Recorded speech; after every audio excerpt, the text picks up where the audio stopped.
will pass. And when it does, if you are still standing, you will be stronger for it. Don't quit. You are already hurting. Why stop now? You have already come this far. Why give in when it gets hard? Why? Don't say, why me? Say, try me. You want the hard times. You want the pain. You want resistance.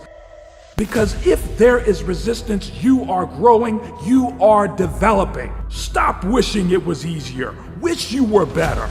If you think you are the only guy doing an extra hour after practice, you are wrong. When you are doing an extra hour, there is a guy doing an extra 2 hours on the other side of the world. Think beyond your team. Your competition isn't the guy in the gym. Your competition is in Japan, Spain, Russia. Your competition isn't always in front of you. It is easy to be a big fish in a small pond. It is time to think outside of your circle and compete with the best of the best. Compete with the guys who are getting more work than you.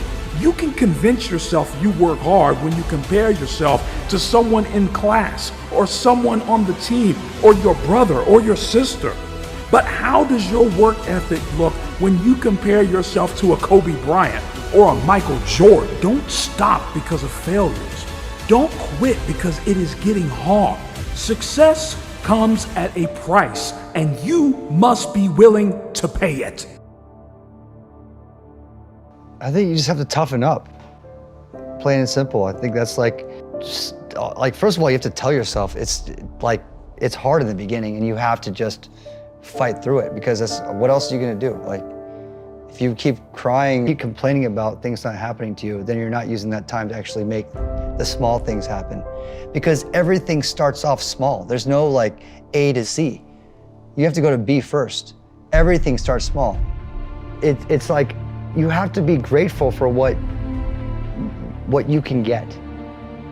Plain and simple. Like, be grateful for what you have, because that's like, we're lucky to even be here. Being grateful and being present. The power of being present and like really being beholden to the gratitude of what you have. People see the 30%. They don't see the 70% of not making it or not getting what you want. You say what you're gonna do what you're gonna say. The problem with social media right now is that you're comparing yourself to people that have like this large success, and you're like, I wanna play there. But you first have to go with what you have in front of you and make that meaningful.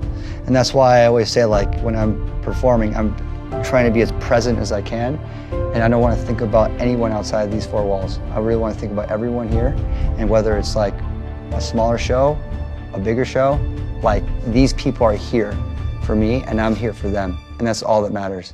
And you do that enough times, it's like, in the end, it will grow without you even realizing it. And if it doesn't, if you're just happy with those people, then it's okay. You know, like, that's like purpose. Like, at the end of the day, you know, it's like, if it's meaningful to you, it doesn't matter how many more people there are.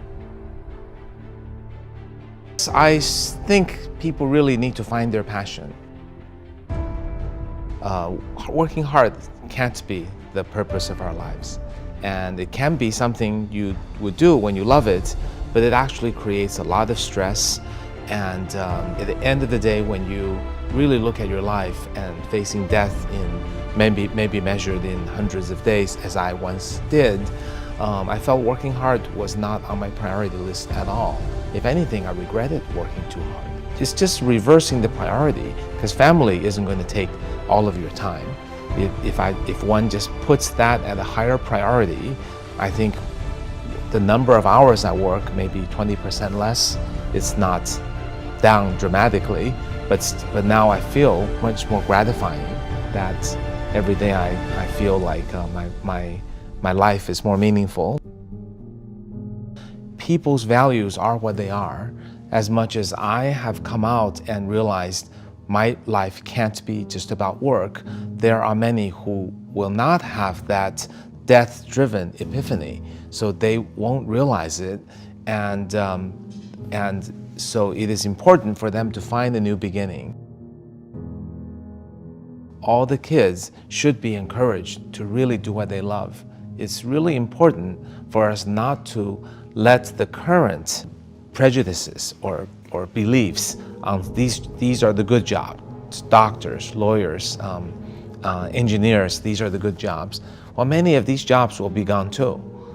Within each area, certain jobs will open up, certain jobs will close down. You got to work hard at it, right? I think that's going to have a higher bar than ever before. So that self-motivation, I think, needs to be there. Also, I think you got to be doing something you love to do. I don't think anyone can be amazing unless they're doing what they love. Those two are really combined.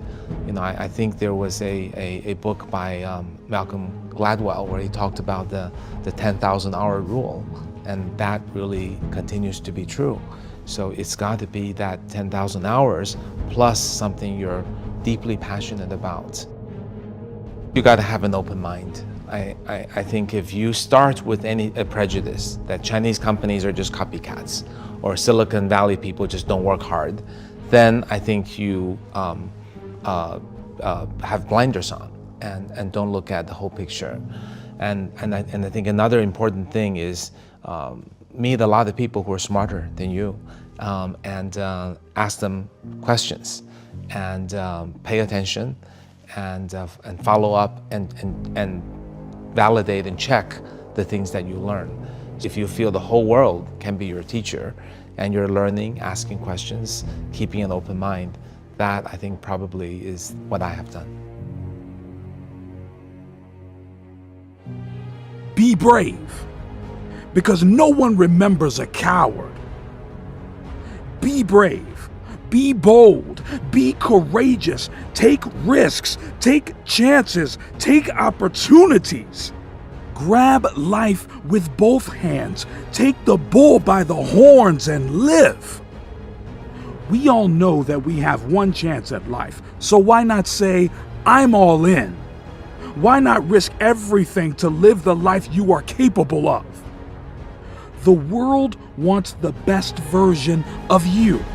The world wants to see what you are capable of, and it wants to see what impact you can make on the world. So why are you denying the world of your gifts and talents? Why are you hiding in the shadows of other great people? You just need to decide. Decide to step up to the plate. Decide to step out of the shadow. Decide to let go of the fear you have. Decide to be great because you are capable. Either somebody is in the midst of adversity or just came out of adversity, or it won't be long before they head into adversity. So you need to be prepared either way.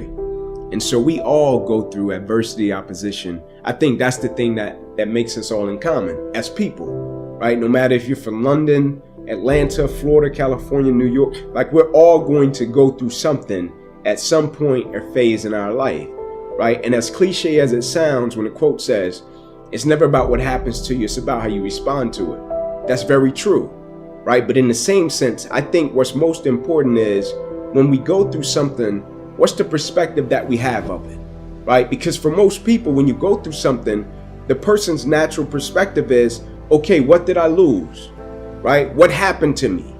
Like I took a loss, right? People never look at it and say, okay, man, tell me, what did you gain, right? Even though I know it hurt, you didn't want to go through it, but look at it in a way to where you can say, what's the lesson in this, right? What would you say life is trying to teach you from dealing with this? And so when I went through it, my perspective was, okay, what can I extract from it to apply to other areas and aspects of my life that I feel can help other people? And I firmly believe the quicker you can shift your perspective from yourself to others when you're in the midst of adversity, the quicker you'll get through it, right? Martin Luther King has a quote that says, life's most persistent and urgent question is, what are you doing to help other people? I'm not telling you not to say, man, I'm going through this and it's hard. I'm not saying that. I'm saying when you go through it, look at it, step back from the picture and say, okay, I'm dealing with this. 9 out of 10 times, there's somebody else that's either dealt with it or they're going to deal with something similar to this. And if I deal with it in the right way, I can use it to add value to lives of other people.